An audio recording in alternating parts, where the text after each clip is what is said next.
பிரியமானவனே, உன் ஆத்துமா வாழுகிறது போல நீ எல்லாவற்றிலும் வாழ்ந்து சுகமாயிருக்க வேண்டுகிறேன். நம்முடைய பிதாவாகிய தேவனாலும் குமாரனாகிய இயேசு கிறிஸ்துவினாலும் பரிசுத்த ஆவியினாலும் உங்களுக்கு கிருபையும் சமாதானமும் இந்த ஓய்வு நாளில் உண்டாவதாக. நாம் கண்களை மூடி ஆண்டவருடைய திருமுகம் நோக்கி பார்க்கலாம். நல்லவே எமக்கு நாங்கள் நன்றி செலுத்துகிறோம். இந்த ஓய்வு நாளிலும் உடைய வார்த்தையை தியானிக்கும்படியாக நாங்கள் கூடி வந்திருக்கிறோம். ஆண்டவரே, நீர் எங்கள் வாழ்விலே செய்கிற நன்மைகளுக்காக நாங்கள் உமக்கு நன்றி செலுத்துகிறோம். எங்களோடு பேசும் நாங்கள் வசனத்தை கேட்கிறவர்களாய் மாத்திரமல்ல, அதன்படி செய்கிறவர்களாய் இருங்கள் என்று சொன்ன வார்த்தையின் பிரகாரம் உடைய வார்த்தையை நாங்கள் தியானித்து அதன்படி நடக்கும்படியான வாய்ப்பை உருவாக்கி தருவீராக. இருக்கிறத்திலே தரும் இயேசு கிறிஸ்து நாமத்தில் ஜெபிக்கிறோம் எங்கள் ஜீவனுள்ள நல்ல பிதாவே, ஆமென். 3 யோவான் 2ஆம் வசனம். பிரியமானவனே, உன் ஆத்துமா வாழுகிறது போல நீ எல்லாவற்றிலும் வாழ்ந்து சுகமாயிருக்க வேண்டுகிறேன். பிரியமானவனே, உன் ஆத்துமா வாழ்கிறது போல நீ எல்லாவற்றிலும் வாழ்ந்து சுகமாயிருக்கும்படி வேண்டுகிறேன். மூப்பனாகிய நான் சத்தியத்தின்படி நேசிக்கிற பிரியமான காய்வுக்கு எழுதுகிறதாவது என்று அப்போஸ்தலனாகிய யோவான் தன்னுடைய 3ஆம் நிருபத்திலே 2ஆம் வசனத்திலே எழுதுகிறார். ஆண்டவருடைய நோக்கம் என்ன? தம்முடைய பிள்ளைகள் அவருடைய ஆத்மா வாழ்வது போல அவருடைய சரீரம் வாழ வேண்டும், அவருடைய வாழ்வு முழுவதும் செழிப்பாய் வாழ வேண்டும் என்று தான் ஆண்டவர் விரும்புகிறார். இந்த 3 யோவான் 1ஆம் அதிகாரத்திலே 2 முறை அவர் எழுதியிருக்கிறார். இங்கே 2ஆம் வசனம் 11ஆம் வசனத்திலும் காணப்படுகிறது. பிரியமானவனே என்று அவர் கூப்பிட்டு எழுதும்போது அநேக ஆலோசனைகளை கொடுக்கிறார். இந்த நாட்களிலே ஆண்டவர் தம்முடைய பிள்ளைகளுக்கு வைக்கக்கூடிய செய்தி என்னவென்று சொன்ன, நாம் பிரியமானவர்களாய் வாழ வேண்டும். யோசேப்பு யாக்கோபுக்கு பிரியமாய் இருந்தபடியினாலே அவனுக்கு பலவர்ணமான அங்கியை தைத்து கொடுத்ததை நாம் பார்க்கிறோம். சிம்சோனுடைய கண்களுக்கு முன்பாக பெலிஸ்தருடைய குமாரத்தி கண்களுக்கு பிரியமாக காணப்பட்டாள் என்று பார்க்கிறோம். இந்த தாவீது ஆகீசின் ராஜாவோடு யுத்தம் பண்ண போகும்போது அவன் சொல்லுகிறான், எனக்கு நீ பிரியமானவன், ஆனால் இங்கே இருக்கிற அதிபதிகளுக்கு நீ பிரியமானவன் அல்ல என்பதை நாம் பார்க்கிறோம். அந்த 3 சம்பவத்தில் நீங்க பார்த்தீங்கன்னா, பிரியமான யோசேப்புக்கு யாக்கோபு பலவரனை அங்கு தைத்து கொடுத்தபடியினாலே அவனுடைய சகோதரர்கள் அவனை பகைத்தார்கள். 2ஆவதாக இந்த சிம்சோன் தன்னுடைய தேசத்தை விட்டு அந்நிய ஜாதியாக புறஜாதியாகிய ஸ்திரியை தேடி போய் அவள் பிரியமானவளாய் இருந்தபடியினாலே என்று சொல்லுகிறான். தான் தாய் தகப்பன்மாரிடத்திலே கண்கள் குருடாக்கப்பட்ட கடைசி நாட்களை மரித்து போகிறான். இந்த தாவீது ஆகீஸோட போய் யுத்தம் பண்ண போயிருந்தான் என்று சொன்ன, கண்டிப்பா அங்க ஏதோ ஒரு காரியம் நடந்திருக்கு. ஏன்னா இஸ்ரவேல் ஜனங்களுக்கு எதிராகத்தான் ஆகீஸ் சுத்தம் பண்ண வருகிறான். அந்த கொலைப்பழி, ஒருவேளை அந்த சவுல் சாகக்கூடிய கொலைப்பழி அவன் தலையில விழுந்திருக்க வேண்டும். கர்த்தர் மிகவும் ஞானமாக அவனை பாதுகாத்து அவனை வேறு பிரித்து கொண்டு வந்தார்.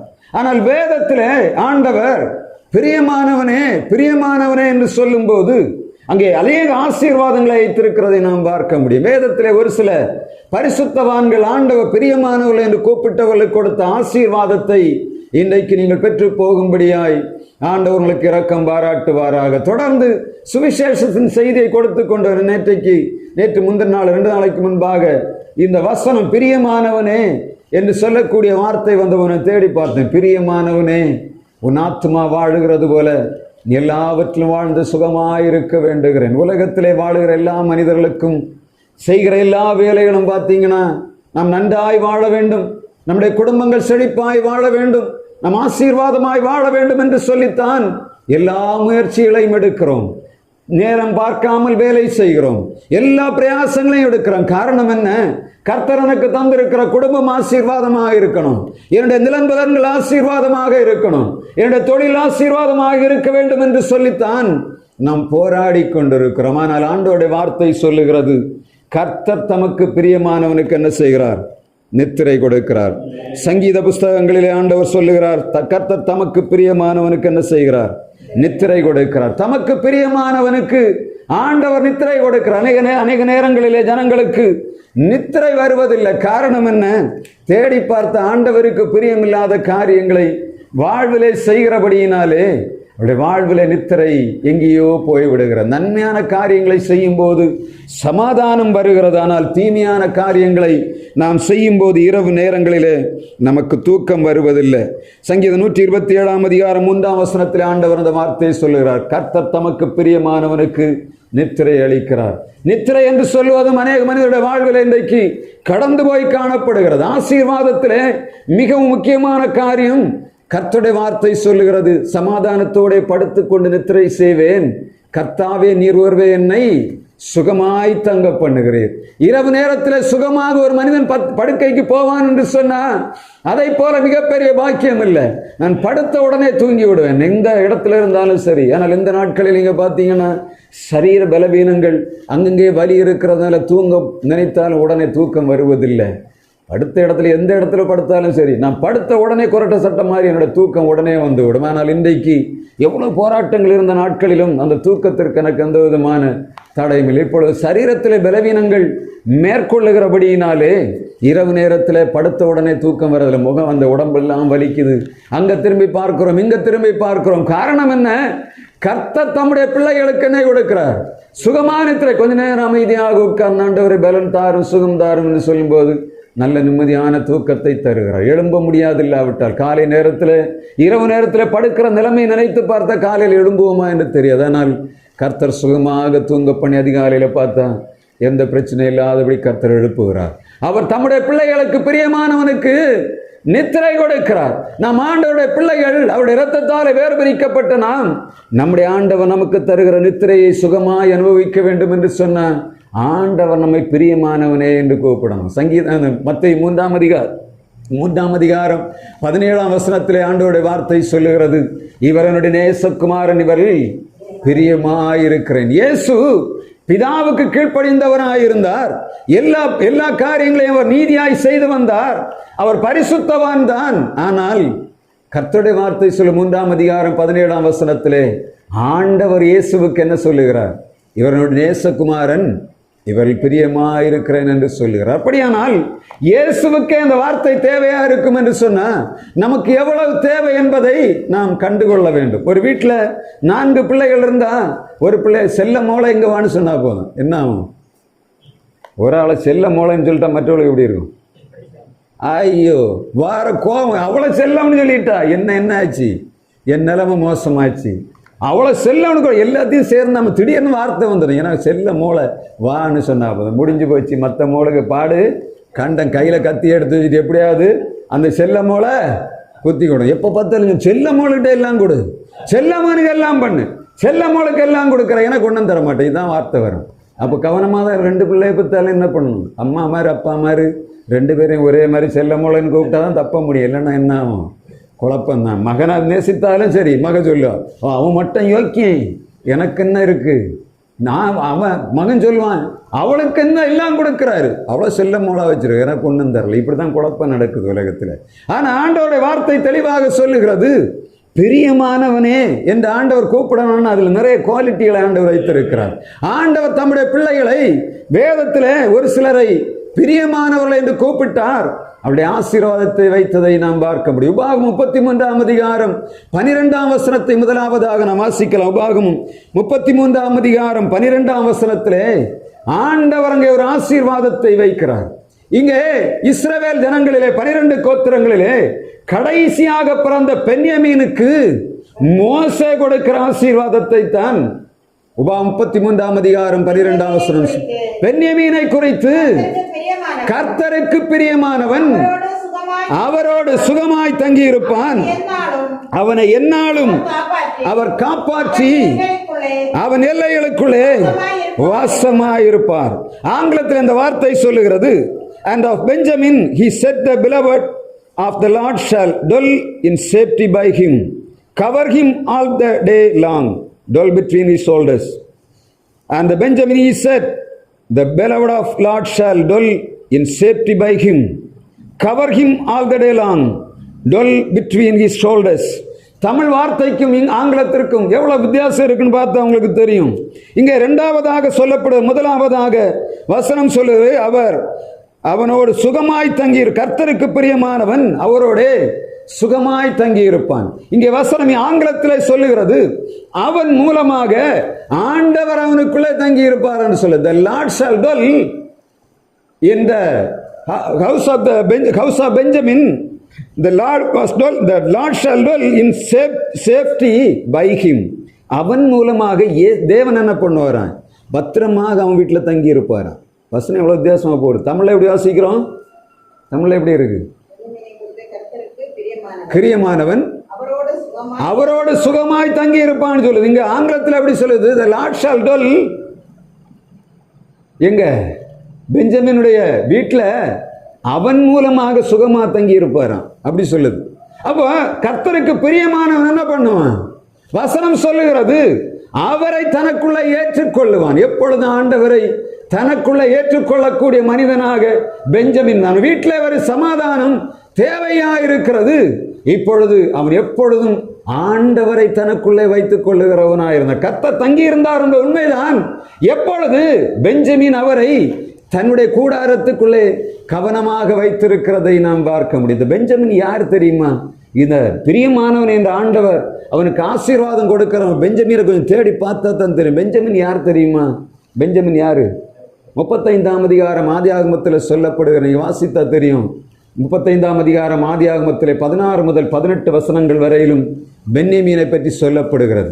பெஞ்சமின் யார்? அவன் துக்கத்தின் மகன். தன் தாயின் மூலமாக அவன் துக்கத்தின் மகன் என்று அழைக்கப்பட்டவன். தன் தகப்பன் மூலமாக அவன் வலதுகரத்தின் புத்திரன் என்று அழைக்கப்பட்டவன். ராகேல் ஏன் அவனை துக்கத்தின் மகன் என்று அழைத்தான் என்று சொன்னா, 34ஆம் அதிகாரத்தில் நடந்த சூழ்நிலை தான் அந்த காரியத்துக்கு காரணமாக காணப்படும். 34ஆம் அதிகாரத்தில் என்ன நடக்குது? ஒரு பெரிய விழுகை வருகிறது. இந்த யாக்கோபு தன் தகப்பன் தன் மாமன் வீட்டை விட்டு புறப்பட்டு வருகிறான். வந்து தங்கி இருக்கிற இடத்துல இங்கே ஒரு பெரிய குழப்பம் நடக்கிறது. லேவியும் சிமியோனும் சேர்ந்து ஒரு பெரிய அக்கிரமத்தை செய்கிறார்கள். இந்த நேரத்தில் யாரு? இந்த ராகேல் கர்ப்பவதியாயிருக்கிறதை ரொம்ப கவனமாக நம்ம பார்க்கணும். இந்த தேசத்திலே பருகி பெருகலாம் என்று சொல்லி உட்கார்ந்து அவன் அந்த தேசத்திலே அந்த சீகேம் ஊரிலே தனக்கு கூடாரங்களை போடுகிறான். தன்னுடைய தன்னுடைய எல்லா கால்நடைகளுக்கும் கொட்டாரங்களை உண்டு பண்ணி, இனிமேல் நான் ஒரு இடமும் போக வேண்டாம் என்று அமைதியாக இருக்கிற நேரம், பரதேசியாயிருந்தவன் சீகேம் ஊர்ல வந்து தான் கொட்டாரங்களை போடுகிறான். நினைத்தான், இனிமேல் எனக்கு ஒரு இடம் போக வேண்டாம், ஆண்டவர் என்னை ஆசீர்வதித்தார், சொன்னது போல கொண்டு வந்திருக்கிறார், நான் நிம்மதியா வாழலாம் என்று நினைத்த நேரத்திலே ஒரு அக்கிரமத்தின் கிரியை நடக்கிறது. அவன் அந்த இடத்தை விட்டு துரத்தப்படுகிறான். இப்பொழுது வீட்டில் கர்ப்பவதியாயிருக்கிற ராகேலையும் கூட்டிக் கொண்டு போகிறான். வழியில வரும்போதுதான் ராகேல் பிள்ளை வரும். எப்படி நினைத்து கொண்டிருப்பான்? எல்லாம் இருக்கு, சௌகரியங்கள் இருக்கிறது, எல்லா வசதி வாய்ப்புகளும் இருக்கிறது, எனக்கு குடிக்க தண்ணி இருக்கிறது, ஆகாரத்துக்கு இடம் இருக்கிறது, எனக்கு வேலைக்கால் எல்லாம் இருக்கிறாள் என்று சொன்ன நேரத்திலே பரதேசியாய் தன்னுடைய கர்ப்பவதியான மகனையும் தூக்கி கொண்டு அவள் வருகிறதை நாம் பார்க்க முடியும். இப்போதான் வழியில் 35ஆம் அதிகாரத்தில் நீங்க பார்த்தீங்கன்னா ராகேல் பிள்ளை வருகிறாள். 49ஆம் அதிகாரத்தில் பென்யமீனுடைய மிக முக்கியமான குணாதிசயம் வைக்கப்பட்டிருக்கிறது. என்ன குணாதிசயம்?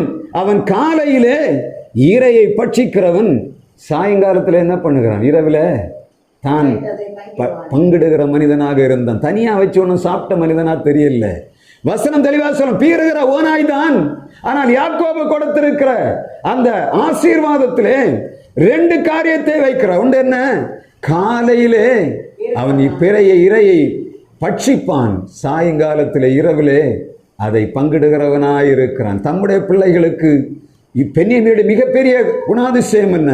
பகலிலே முழுவதுமாக ஆண்டவருடைய தன்னுடைய ஆகாரத்தை அவன் ஆயத்தப்படுத்தி கொண்டு வந்து இரவிலே பங்கிடுகிறவனாயிருப்பான். நம்முடைய வீடுகளிலே இரவில் என்ன பங்கு நடக்கிறது? அநேக குடும்பங்களில் பார்த்தா சாயங்காலம் ஆச்சுன்னா சண்டே தவிர வேற ஒன்றும் இல்லை.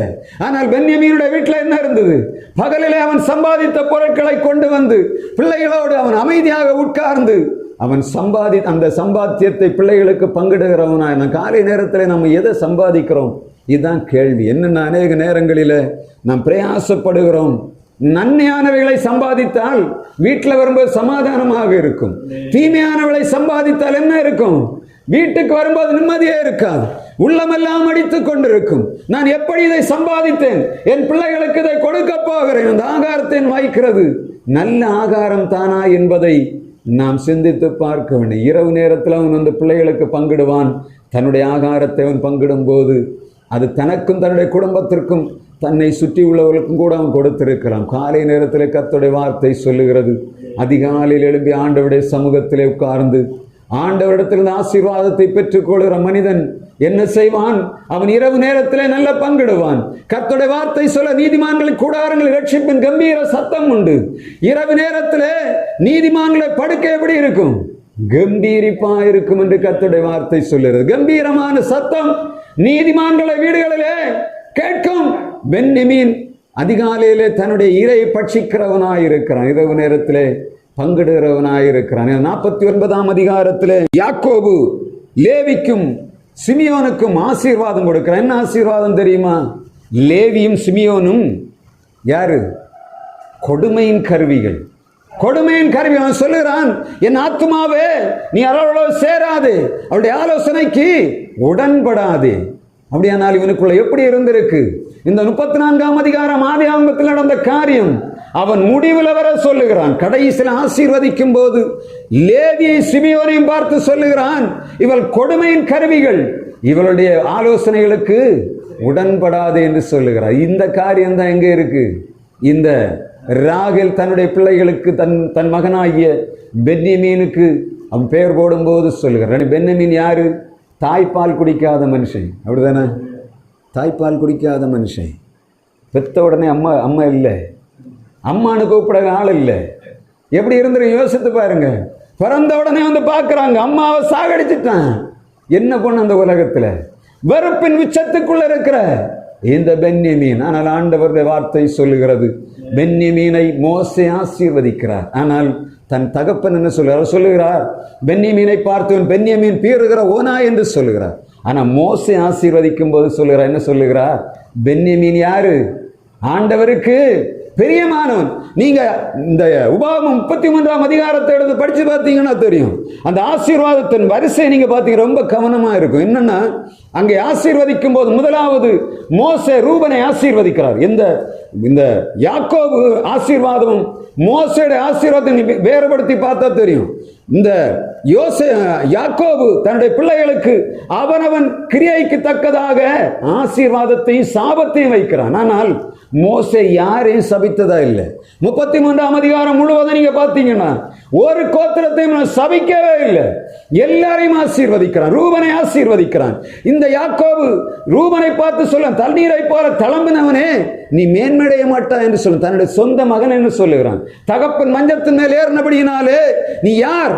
நீ மேன்மையடைய மாட்டான் என்று சாபம் கொடுக்கிறான். ஆனால் அதே ரூபனை பார்த்து மோசே சொல்லுகிறான், ரூபன் பிழைப்பானாக, அவனுடைய சுதந்திரம் குறைவில்லாமல் நிறைவாயிருப்பதாக என்று ஆசீர்வதிக்கிறான். இரண்டாவதாக யூதாவை ஆசீர்வதிக்கிறான். மூன்றாவதாக லேவியை ஆசீர்வதித்து விட்டு இந்த பென்யமீனை நான்காவதாக ஆசீர்வதிக்கிறான். மோசே பார்த்தீங்களா?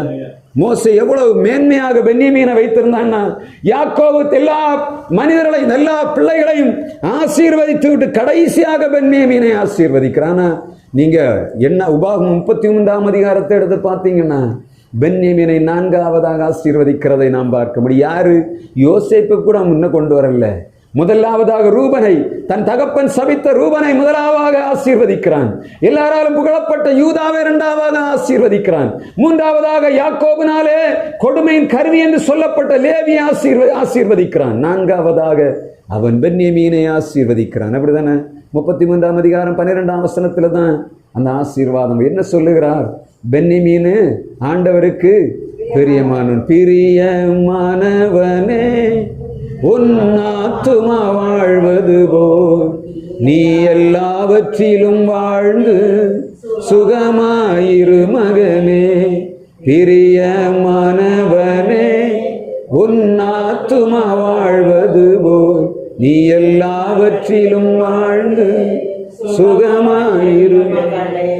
இந்த பென்யமீனை தகப்பன் வருத்தாலும், தன் தாய் அவனுக்கு துக்கத்தின் மகன் என்று பெயரிட்டிருந்தாலும், ஆவிக்குரிய தகப்பனாகிய மோசே இந்த பென்யமீனை ஆசீர்வதித்து சொல்லுகிறார். பென்யமீன் யார்? அவன் கர்த்தருக்கு பிரியமானவன், அவனிடத்திலே ஆண்டவர் வாசமாயிருப்பார். அடுத்து சொல்லப்படுகிறது, பென்யமீன் யார்?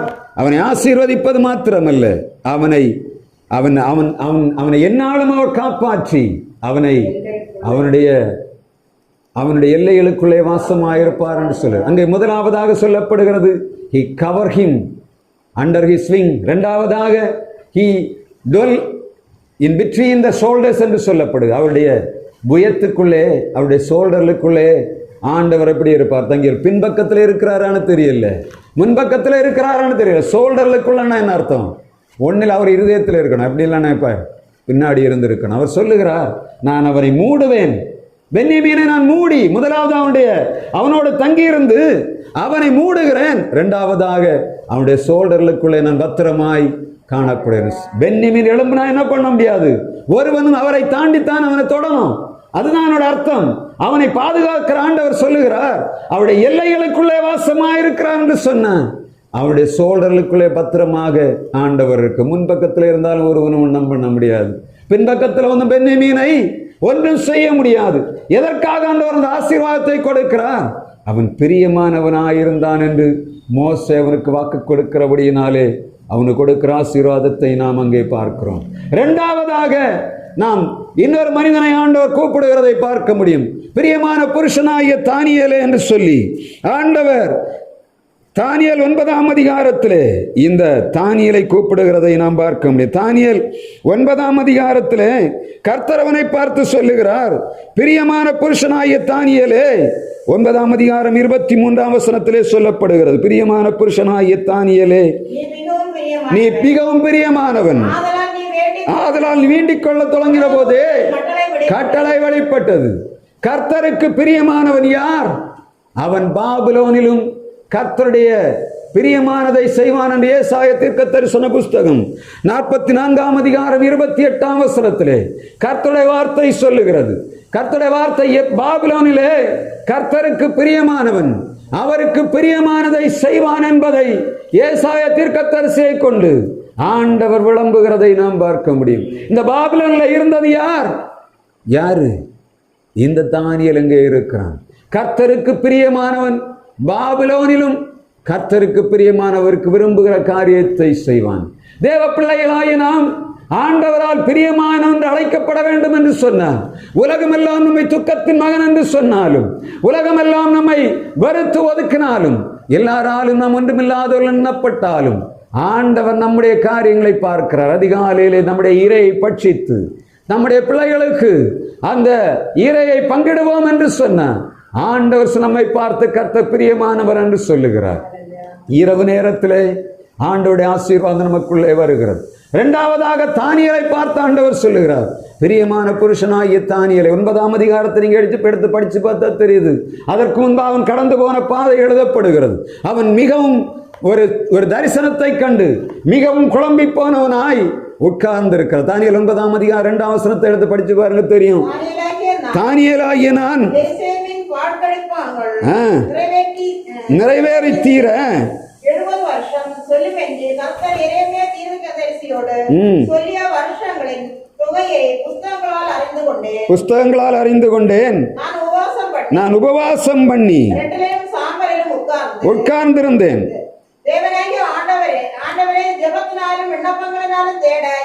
முகத்தை நேராக்கினேன். தானியேல் யார்? ஆண்டவர் அவனோடு பேசும்போது அவரோடு இடைபடுகிற மனுஷனாக இருக்கிறான். எப்படி? தன் தேசத்துக்காக ஜெபிக்கிறான். இப்பொழுது அவன் எரேமியா தீர்க்கதரிசியினாலே உரைக்கப்பட்ட 70 வருடங்களை நினைவு கூற ஆரம்பிக்கிறான். எப்பொழுது ஆண்டவரே எங்கள் தேசத்துக்கு விடுதலை தருவீர்? எப்பொழுது நான் திரும்ப எருசலேமுக்கு போவேன்? எப்பொழுது எருசலேம் கட்டப்படும்? எப்பொழுது எருசலேம் அலங்கம் கட்டப்படும் என்று சொல்லி எரேமியா தீர்க்கதரிசியை கொண்டு உரைத்த தீர்க்க தரிசன வசனத்தை அவன் வாசித்துக் கொண்டிருக்கிறான். அப்பொழுதுதான் கர்த்தர் அவனுக்கு இரவு நேரத்தில் தரிசனத்தை கொடுக்கிறார். 10ஆம் அதிகாரம் 2ஆம் வசனம் நீ வாசித்தா தெரியும். அதுல அந்த தரிசனத்தை தெளிவாக எழுதுகிறார். சொல்லுங்க பாஸ். அந்த நாட்களில் தானியேலாகிய நான் ஒரு வாரம் முழுவதும் துக்கமாக இருந்தேன். 3 வாரம் அந்த 3 வாரங்களாகிய நாட்கள் நிறைவேறவிட்டும் ருசிகரமான அப்பத்தை நான் புசிக்கவில்லை.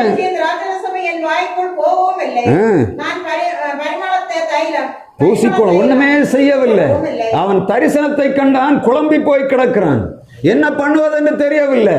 அதுக்கு அர்த்தம் தெரிஞ்சாச்சு, என்ன செய்ய போகிறார் என்பது தெரிஞ்சாச்சு. ஆனா அவனுக்கு என்ன செய்ய முடியாது, ஒரு காரியத்தை செய்ய முடியாத அளவில் தடையாக கிடக்கிறான். இப்பொழுதுதான் வசனம் வருகிறது, 10ஆம் அதிகாரம் 11ஆம் வசனத்தில் இந்த வசனம் சொல்லுகிறது, அவன் என்னை நோக்கி பிரியமான புருஷனாகிய தானியேலே,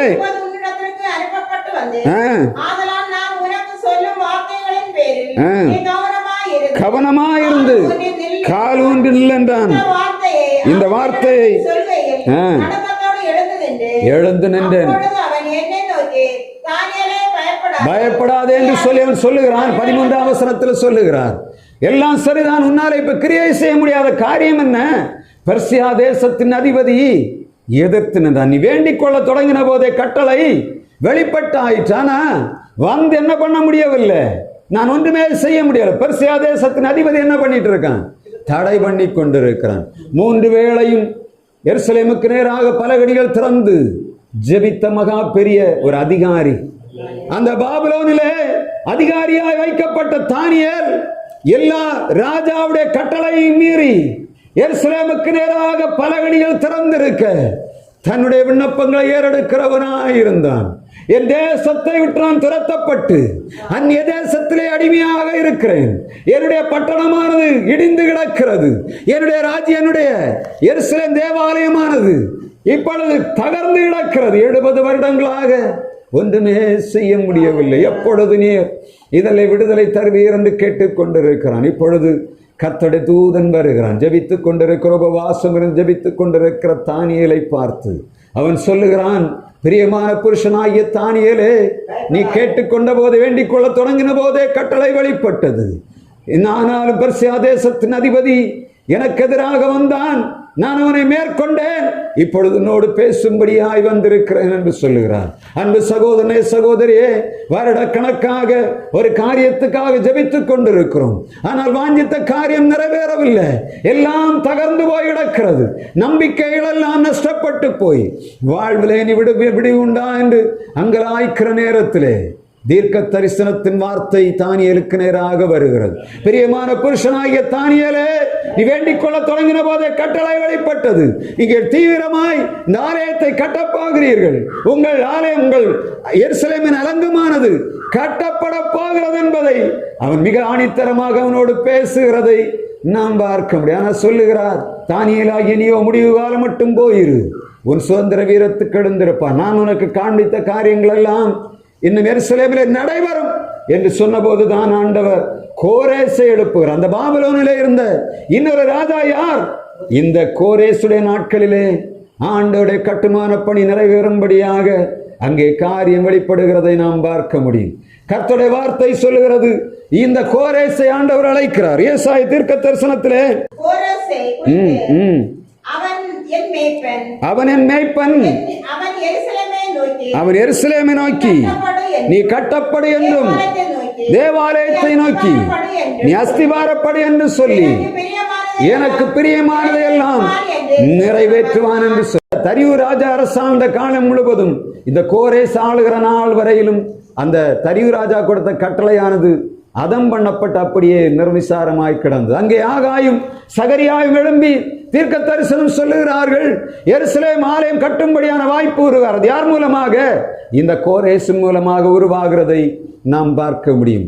அந்த நாட்களிலே உபவாசம் ஜெபித்துக் கொண்டிருந்த இந்த தானியேலுக்கு ஆண்டவர் சொல்லுகிறார், எருசலேம் அலங்கம் கட்டப்படும், எருசலேம் தேவாலயம் கட்டப்படும்.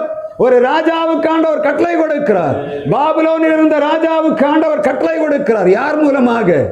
தானியேலுடைய ஜெபத்தை கேட்கிறார். அவர் விண்ணப்பத்தைக்கு செவி கொடுக்கிற ஆண்டவர். அவன் ஒருவன் மாத்திரம்தான் சொல்லுகிறான், ஆண்டவரே, எங்கள் தேசம் இடிந்து கிடக்கிறது, எங்கள் அலங்கங்கள் எல்லாம் கட்டப்பட வேண்டும் என்று கேட்டுக்கொண்டிருந்த தானியேலுக்கு ஆண்டவர் என்ன செய்தார்?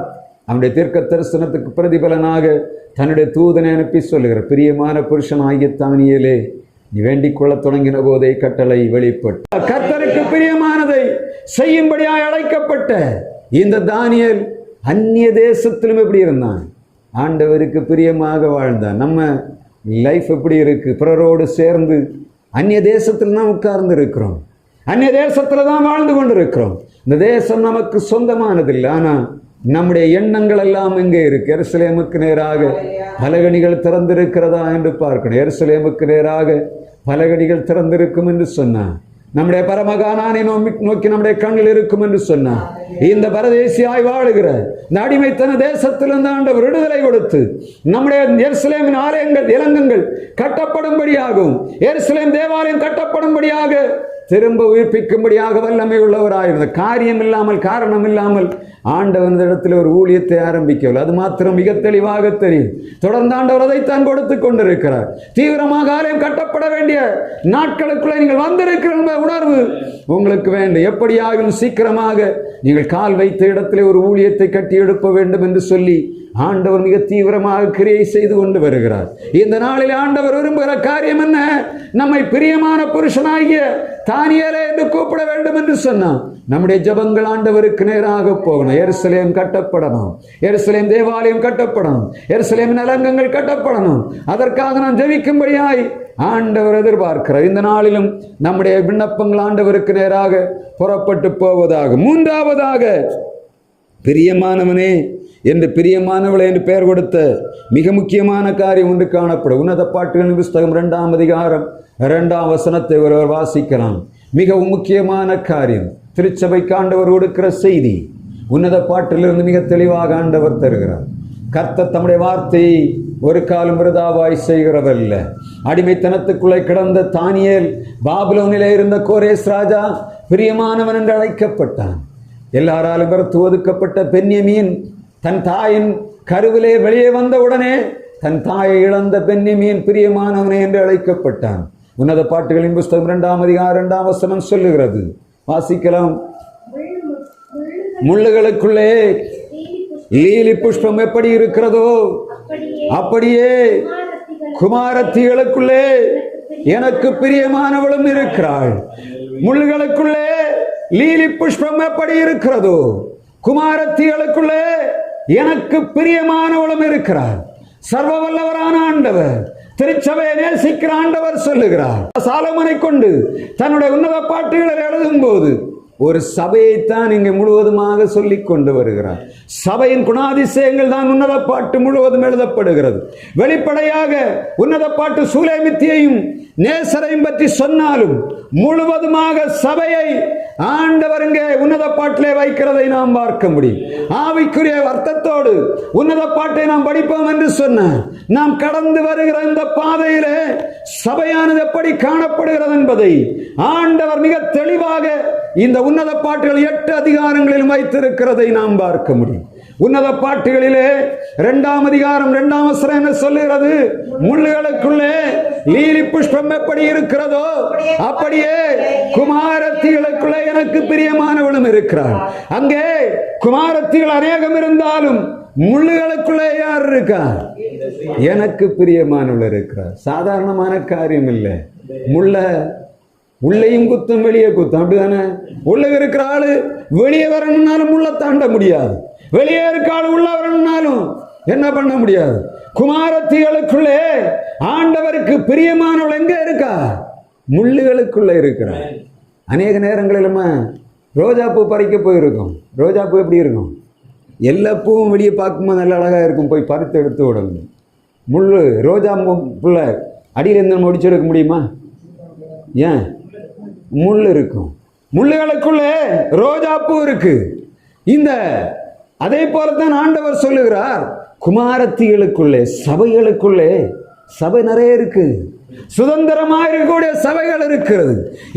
எந்த உபதேசத்தை கொடுத்தாலும் திரளான ஜனங்களை சேர்க்கக்கூடிய குமாரத்திகள் இருக்கிறார். ஆனா வசனம் தெளிவா சொல்லுது, குமாரத்திகள்ல மிகவும் ஆண்டவருக்கு பிரியமானவங்க இருக்கா? முள்ளுகளுக்குள்ள, உபத்திரவங்களுக்குள்ள, கண்ணிகளுக்குள்ள, பாடுகளுக்குள்ள, கஷ்டங்களுக்குள்ள, எல்லா வியாகுலங்களுக்குள்ளும் ஆண்டவருடைய திருச்சபையானது வைக்கப்பட்டிருக்கிறது. உண்மையாய் ஆண்டவரை நேசிக்கிற சபை அது எப்பொழுதுமே உபத்திரவப்படுகிற சபையாகத்தான் இருக்கிறது.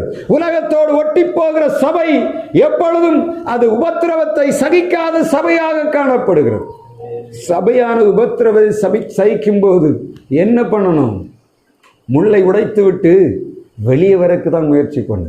ஆனால் முள்ளுகளுக்குள் இருக்கும்போது தான் அந்த முள்ளை தாண்டி ஒரு எதிரி வர முடியாது. ஆண்டவருடைய பிள்ளைகள், முள்ளுகளுக்குள் இருக்கிற ஸ்திரீயானவள், சபையானது ஆண்டவருக்குள்ளே மிகவும் கவனமாக உருவாக்கப்படுகிறது. முள்ளுகளுக்குள்ள வைத்து தான் ஆண்டவர் என்ன பண்ணுகிறார்? மொட்டை உருவாக்கி விரிய வைத்து ஜனங்களுக்கு பிரயோஜனமான அந்த கண்களுக்கு வனப்பை கொடுக்கும்படியான ஒரு பூவை ஆண்டவர் உருவாக்கி கொண்டு வருகிறார். இது என்ன? நீங்க சாலமோனுடைய உன்னத பாட்டில் 8 அதிகாரத்திலும் இந்த சூலைமித்தியை பற்றி சொல்லப்படுகிறார். 1ஆம் அதிகாரத்தில் நாம் வாசித்தோம் என்றால் சாலமோனுடைய உன்னத பாட்டுகளில் சொல்லும் போது இந்த உன்னத பாட்டில் சூலைமித்தி 1ஆம் அதிகாரம் 6ஆம் வசனத்தை நாம் வாசிக்கலாம். நான் கருப்பாயிருந்தாலும் அழகாயிருக்கிறேன், நான் கருப்பாயிருக்கிறேன் ஆனால் அழகாயிருக்கிறேன். ஒரு சபை முள்ளுகளுக்கு இருக்கிற சூலைமித்தி யார்? அவளுடைய முதல் ஸ்டெப் என்ன தெரியுமா? அவள் கருப்பா இருக்கு. கருப்புன்னா என்னத்தை? பாவத்தினால கருத்து போனவ. ஒரு காலத்தில் உலகத்துக்குள்ளே கிடந்து இந்த உலகத்தின் வெயிலானது அது அவள் மேல் பட்டபடியினாலே கருத்து போனவள், பாவத்தின் அடிமைத்தனத்துக்குள்ளே சிக்கி பிறராலே வெறுத்து ஒதுக்கப்பட்டவள். இந்த சூலமித்தி சொல்லுகிறாள். வாசிங்க 1ஆம் அதிகாரம் 6. நான் கருப்பாயிருக்கிறேன் என்று பாராதேயுங்கள், வெயில் என் மேல் பட்டது, என் தாயின் பிள்ளைகள் என் மேல் கோபமாயிருந்து என்னை திராட்சை தோட்டங்களுக்கு காவற்காரியாக வைத்தார்கள். என் சொந்த திராட்சை தோட்டத்தையோ நான் காக்கவில்லை. வசனம் தெளிவாக சொல்லுகிறது. இந்த சூலைமித்தி முள்ளுகளுக்குள் இருக்கிறாள், ஆண்டவருக்கு பிரியமானவள். அவளுடைய நிலைமை என்ன? எப்படி இருக்கு? தன்னுடைய சகோதரர்கள் அவள் மேல கோபம் கொண்டு என்ன பண்ணாங்க? அவளை திராட்சை தோட்டங்களுக்கு காவற்காரியாக வைத்தார்கள். மற்ற இடங்கள்ல வைக்கல. திராட்சை தோட்டம் எப்படி இருக்கும்? நல்ல பந்தல் போட்டு வைத்திருப்பார்கள். என்ன பயங்கர சூடான இடத்துல தான் என்ன பண்ணும்? இந்த திராட்சை விளையும். அந்த இடத்துல என்ன பண்ணுவாங்க? கொண்டு போய் நீங்க பார்த்தீங்கன்னா அந்த ஏரியாவில் நீ பார்த்து திராட்சை விளையக்கூடிய இடத்த பார்த்தீங்கன்னா நல்ல சூடு இருக்கணும். இல்லாட்ட என்ன பண்ணாது? காய் கனி வராது. ஆனா சூலைமித்தி சொல்லுகிறாள், நான் கருப்பாயிருக்கிறேன். எதனால? நான் காவல் காத்தேன். என்னுடைய சொந்த தோட்டத்தை இல்லை, என் அப்பாவுடைய தோட்டத்தை, என்னுடைய சகோதர தோட்டத்திற்கு என்னை காவலாளியாக வைத்தார்கள். எனவே நான் கருப்பாயிருக்கிறேன், கருப்பாயிருக்கிறேன். சூலைமித்தியுடைய பழைய காலம் அப்படிதான். மனுஷர்கள் என்ன பண்ணுவாங்க?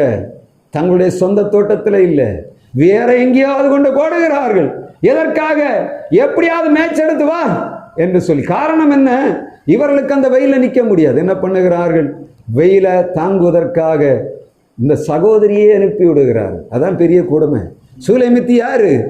சகோதரர்களுடைய சகோதரர் என்ன பண்ணுகிறாங்க? என்னை காவலாளியாக வைத்தார்கள் சொல்லி. அப்படிதானே?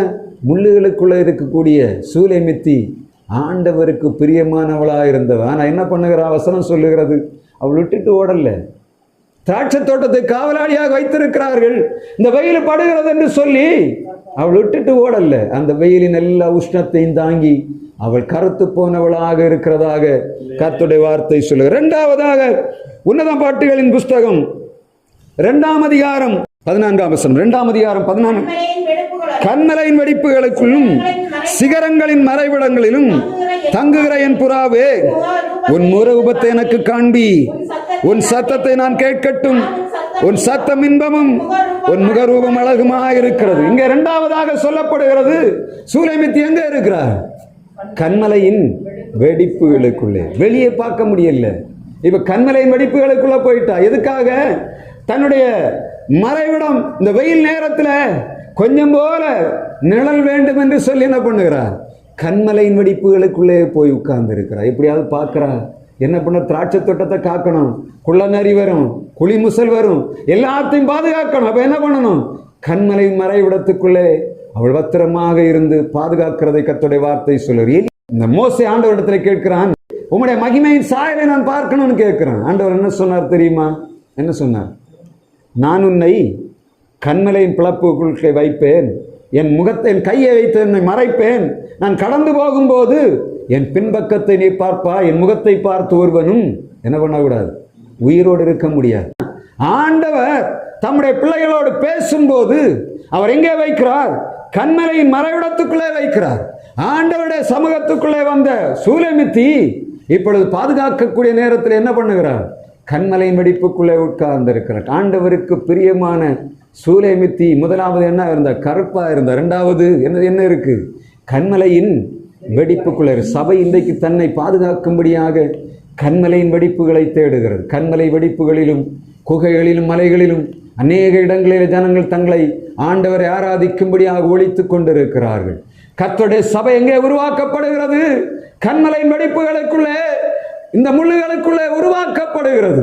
நாம் பார்த்து கொண்டிருக்கிறோம். சில இடங்களில் போகும்போது தான் தெரியும் இந்த இடத்துல எப்படி ஊழியத்தை செய்கிறாள் என்று அநேக நேரங்களில் வியந்து போகிறேன். மலைநாடுகளில் நாம் போகும்போது தெரியும் ஒரு வசதியும் இருக்காது. எப்படித்தான் அந்த இடத்துல வருடக்கணக்காக ஊழியங்களை செய்து கொண்டிருக்கிறார் என்று தெரியாது. நான் ஒரு 6 மாதம் ஒரு இடத்துல இருந்தேன், என்னால் இருக்க முடியல. அவ்வளவு வேதனை. எப்படிடா தப்பிச்சு ஓடலான்னு வந்திருக்கும். ஆனால் ஆண்டோட வார்த்தை சொல்லுற கண்மலையின் பிளப்புகளுக்குள்ளே தம்முடைய சபையாகிய சூலேமித்தி ஆண்டவரை பார்த்து கொண்டிருக்க. அப்பதான் சூலேமித்தியை பார்த்து ஆண்டவர் சொல்லுகிறார், உன் முகரூபத்தை எனக்கு காண்பி என்று சொல்லுகிறார். மூன்றாவதாக இன்னொரு காரியத்தை நாம் பார்க்க 3ஆம் அதிகாரம் உன்னத பாட்டுகளிலே 1ஆம் வசனத்தில் 3ஆம் வசனம் வரையில் நீங்க பார்த்தீங்கன்னா தெரியும். இப்பொழுது கண்மல் ராக்காலத்திலே என் படுக்கையிலே என் ஆத்துமனேஸ்வரை தேடினேன், அவரை காணவில்லை.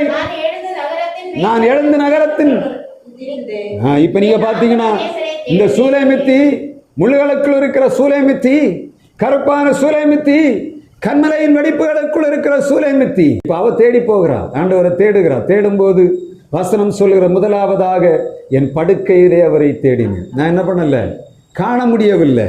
அப்புறம் என்ன பண்ணுகிறேன், வெளியே வருகிறேன், தெருவில் வந்து தேடி பார்க்கிறேன், அவரை காணவில்லை. காவலாளரிடத்துல கேட்கிறேன், நீங்கள் நேசரை கண்டீர்களா? அவர்கள் காணவில்லை. அதுக்கு பிறகுதான் என்ன சொல்லுகிறார், நான் தெருவில் அவரை கண்டேன், கூட்டிக் கொண்டு போகிறேன். ஆண்டவரை இந்த சூலேமித்தி என்ன பண்ணுகிறார், தேடுகிறாள். முதலாவதாக சபையுடைய காரியத்தை சொல்லி வருகிறேன். முள்ளுகளுக்குள்ள இருக்கிற சூலேமித்தி அவள் இந்த உலகத்தின் பாவங்களினாலே, உலகத்தின் காரியங்களினாலே கருத்து போயிருந்தாலும், அவள் கண்மலையின் வெடிப்புகளுக்குள் இருந்த ஆண்டவரை தேடிக்கொண்டிருந்தாலும், இப்பொழுது கர்த்தருடைய வார்த்தை சொல்லுகிறது, இவள் நேசரை தேடுகிறவளாக இருந்தாள். சபை நேசரை தேடுகிறது. எப்பொழுது படுக்கையில தேடி பார்க்கிறாள், ஆண்டவரை காண முடியவில்லை. இரண்டாவதாக தெருவில் வருகிறாள், அங்கேயும் ஆண்டவரை காண முடியவில்லை. காவலாளத்திலே விசாரிக்கிறாள், ஆண்டவரை கண்டீர்களா என்று கேட்கிறாள். கண்டுபிடித்தால் ஆண்டவரை கூட்டிக் கொண்டு வருகிறாள். இதுக்கு அடுத்துதான் ரொம்ப மோசமான காரியம் நடக்குது. சபை ஆண்டவரை இரட்சகராக ஏற்றுக்கொண்டு அவருடைய பாதத்தை தரிசித்து அவரை தேடி அவரை கண்டுகொண்ட பிறகு 4ஆம் அதிகாரத்தில் 4:12 தேடினவளுக்கு நீ அடைக்கப்பட்ட தோட்டமும் மறைவு கட்டப்பட்ட நீரூற்றுமாய் இருக்கிறாய். ஆண்டவர் இந்த தேடின அந்த சூலேமித்திக்கு ஒரு சர்டிபிகேட் கொடுக்கிறார். என்ன சர்டிபிகேட்? நீ அடைக்கப்பட்ட தோட்டம், முத்திரிக்கப்பட்ட கிணறு என்று சொல்லி அவளை புகழுகிறாள். இந்த புகழ்ச்சி வந்த உடனே என்ன நடக்குது? சபைகளுடைய நிலைமை இன்றைக்கு தான். ஆண்டவரை கொஞ்சம் தேடி, கொஞ்சம் வந்து ஆண்டவரை தேடி நாடி அவர் வந்து நம்மை மெச்ச ஆரம்பித்த உடனே 5ஆம் அதிகாரத்தை நீங்க பார்த்தீங்கன்னா 5ஆம் அதிகாரம் 2ஆம் வசனத்தை நீங்க எடுத்து படிச்சு பாருங்க. நான் நித்திரை பண்ணினேன், என் இருதயமோ விழித்திருந்தது, கேட்டேன் என் சகோதரியே,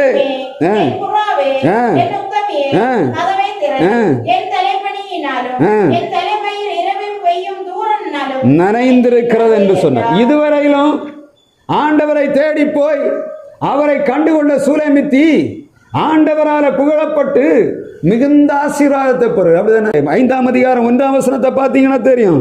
அவ என்ன பண்ணுகிறார், என் சகோதரியே,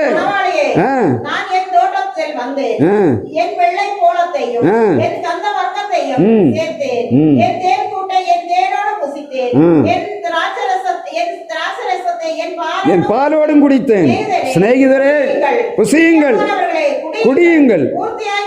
வசதி நிறைஞ்சு பூர்த்தியா குடிச்சு முடிச்சோன்னு என்ன வந்துச்சு? நல்ல தூக்கம் வந்துச்சு. ஆண்டவர் வந்து பார்க்கிறார், கூப்பிடுகிறார், சூலேமித்தியே கதவை தர. காரணம் என்ன? என் தலை பனியினால நனைஞ்சிருக்கு, என்னுடைய சரீரம் எல்லாம் தூறலினால குளிர்ந்து போய் நிற்க, வறட்சி வந்திருக்கேன். எப்படி வறட்சி பொய்யாக வந்திருக்கேன். இப்போ நீ என்ன தேடும் போது என்ன பண்ண? வீட்டில் இருந்தேன். இப்போ நான் உன்னை மெச்சி உனக்கு எல்லாத்தையும் தந்தேன், எல்லா ஆசீர்வாதத்தையும் கொடுத்து விட்டு நான் என்ன பண்ண போயிருக்கிறேன்? தோட்டத்தை பார்க்க போனேன். இப்பொழுது எப்படி இருக்கு? நான் இப்பொழுது நனைந்து போய் வந்திருக்கிறேன். திற. சூலேமித்தி என்ன பண்ணுகிறார்?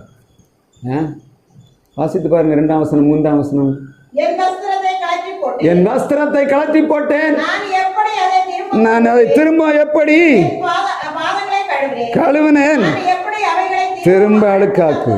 கேள்வி என்ன தெரியுமா? துணியை கலத்திட்டேன், இனி எப்படி போடியது? காலை கழுவிட்டேன், எப்படி செருப்பு போடியது? எவ்வளவு மோசமான சூழ்நிலை இல்லை? ஆண்டவரை தேடும் போது எல்லா ஆசீர்வாதத்தையும் கொடுத்தார். வயர் நிறைய சாப்பிட்டுட்டு இப்ப ஆண்டவர் பிரச்சனையில இருக்கிறார். இப்ப வந்து கேட்கிறார் ஆண்டவர், கதவு தர, நான் உள்ள வரணும்.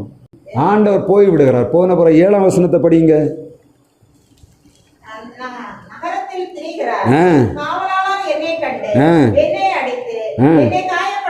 காயப்படுத்தினார்கள், எடுத்துக்கொண்டார்கள். ஆண்டவர் வரும்போது அவளுக்கு திறக்க முடியவில்லை. திடீர்னு அவனுக்கு ஒரு யோசனை வருகிறது. என் ஆண்டவர் கூப்பிட்டாரே, சூலமித்தியே, பிரியமானவளே, நான் இப்ப நனைஞ்சு போயிருக்கேன், நான் வேதனையோட இருக்கிறேன்னு கத்துனது. அவளுக்கு இப்பதான் முழிப்பு வந்தது. என்ன யோசிக்கிறா? ஆண்டவர் போயிட்டாரோ, இப்ப உள்ள உணர்வு வந்தோன்னு வெளியே தேடி வருகிறா. தேடி வந்தா என்ன ஆச்சு? தேடின இடத்துல கிடைக்கல. முதலாவது காவலாளர்கிட்ட தேடி பார்க்கிறா 2ஆம் அதிகாரத்துல. ஆனா இங்க தேடி வரும்போது என்ன நடக்குது? இங்க காவலாளிகள் அவளை அடிக்கிறாங்க. அப்படிதானே?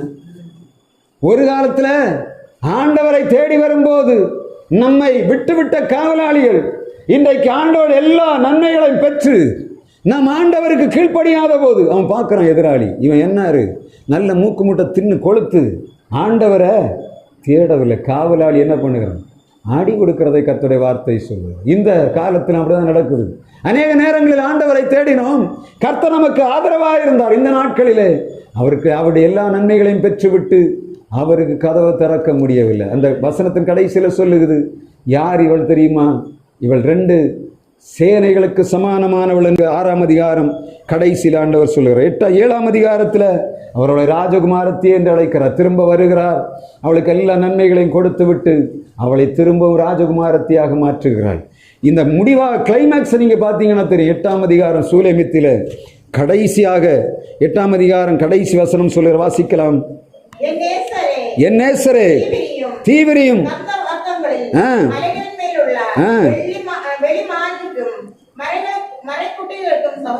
11ஆம் வசனத்திலிருந்து வாசிங்க.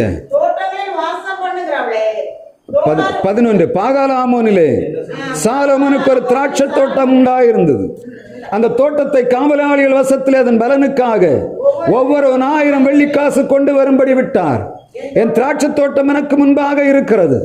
சாலோமோனே, உமக்கு அந்த 1000ம் அதன் கனியை காக்கிறவளுக்கு 200ம் சேரும்.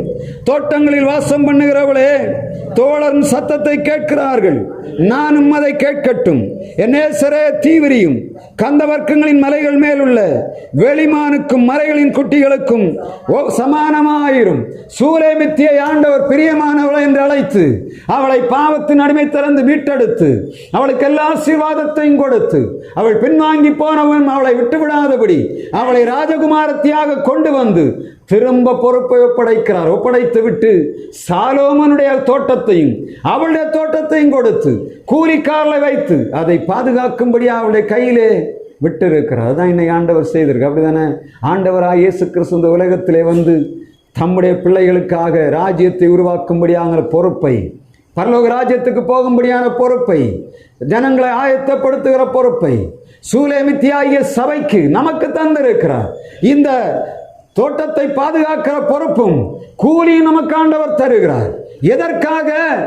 சபையை ஆயத்தமாக்க வேண்டும். கடைசியில் சூலமித்தி சொல்லுகிறார், வாரும் நேசரே, வாரும் நேசரே, வாரும் நேசரே என்று சொல்லக்கூடிய அளவிலே இந்த சூலமித்தி கடைசி நாட்களில் வருகிறாள். அவள் யார்? வாசனம் சொல்லுகிறது, முள்ளுகளுக்குள்ளே அவருக்கு பிரியமானவள் இருக்கிறாள். அந்த முள்ளுக்குள்ளே பிரியமான ஸ்திரியை ஆண்டவர் நேசித்து அவளுக்கு கொடுத்த பணியை சிறப்பாக செய்து கொண்டு வரு. ஒருபுறம் சபை குமாரத்திகள், அநேக குமாரத்திகள் உருவாகி வருகிறார்கள். ஆனால் முள்ளுகளுக்குள்ள ஸ்திரீ இப்பொழுதும் தன்னுடைய சபையை ஆயத்தப்படுத்தி கொண்டு வரும். முள்ளுகளுக்குள் இருக்கிற சபையானது ஆண்டவருக்கு பிரியமான சபை. அது கையில் ஆண்டவர் பொறுப்பை படைத்திருக்கிறார். தேவ பிள்ளைகளாகி நாம் இந்த தேவனுடைய பிள்ளைகளாய் சூலேமித்தின் அழைக்கப்படும்படியாக பிரியமானவர்களாக நாம் காணப்படுகிறோம் என்பதுதான் கேள்விக்குறி. வசனம் சொல்லுகிறது, அவர் வாடகைக்கு விட்டு போயிருக்கிறார். இந்த பணியை நிறைவாய் செய்யும்படியாய்த்தான் நம்மை ஆயத்தப்படுத்தி வருகிறார். அதனால தான் நம்மை பார்த்த ஆண்டவர் சொல்லுகிறாரா, பிரியமான புருஷனாகிய தானியேலே, பிரியமானவனாகிய பெஞ்சமீனே, பிரியமான சூலமித்தி என்று நம்மை பார்த்து கேட்க முடியுமா? அடிமைத்தனத்துக்குள் இருந்த இந்த தானியேலை பார்த்த ஆண்டவர் சொல்லார், பிரியமான புருஷனாகிய தானியேலே, தினமும் என்று வேற ஜெபித்து அவனுக்கு ஆண்டவர் ஆசீர்வாதத்தை கொடுத்தார். இந்த துக்கத்துக்குள்ளே, வேதனைகளுக்குள்ளே, கண்ணீருக்குள்ளே கிடந்த பென்யமீனுக்கு பிரியமானவன் என்று கூப்பிட்டு அவனுடைய எல்லைகளுக்குள்ளே ஆண்டவர் வாசமாக இருந்தார். இந்த கடைசி நாட்களிலே சூலைமித்தியாக அழைக்கப்பட்ட நாம் ஆண்டவருடைய பணியை செய்து அவருக்கு ஆயத்தமாய் வாழணும். நம் சபையை உருவாக்குவது மாத்திரமல்ல, நம்முடைய சபையை ஆயத்தப்படுத்துவது மாத்திரமல்ல, அதை காக்கிறது மாத்திரமல்ல, நாமும் விழித்திருந்த ஆமென் ஆண்டவரே நீர் வாரும் என்று சொல்லத்தக்கதான வார்த்தை வெளிப்படும்படியாகத்தான் அந்த உன்னத பாட்டுகள் 8ஆம் அதிகாரம் கடைசி வசனத்திலே, என் நேசரே தீவிரியும் கந்த வர்க்கங்களின் மலைகள் மேலுள்ள வெளிமானுக்கும் மறைகளின் குட்டிக்கும் சமானமாயிரும் என்று சொல்லப்படுகிறது. நாம் யார்? முள்ளுகளுக்குள்ளே வைக்கப்பட்ட சூலைமித்தி. உபத்திரவங்கள், பாடுகள், நிந்தைகள், அவமானங்கள், பரியாசங்கள் ஒன்று நம்மை சேதப்படுத்தாதபடி ஆண்டவர் முள்ளுகளுக்குள்ளே வைத்து நம்மை பத்திரமாய் பாதுகாத்து வருகிறார். சூலைமித்தியாக அழைக்கப்பட்ட நாம் ஆண்டவருக்காக பணி செய்வோம், நம்மை மாயத்தப்படுத்துவோம். இயேசுனுடைய வார்த்தையானது உலகமெல்லாம் கேட்கும்படியாக நாம் நமக்கு கிடைத்த நேரங்களே ஆண்டவருக்காக பயன்படுவோம். தொடர்ந்து ஆண்டவர் உங்களோடு இருந்து நடத்துவாராக. பிரியமானவர்களே, உங்கள் ஆத்துமா வாழுகிறது போல நீங்கள் எல்லாவற்றிலும்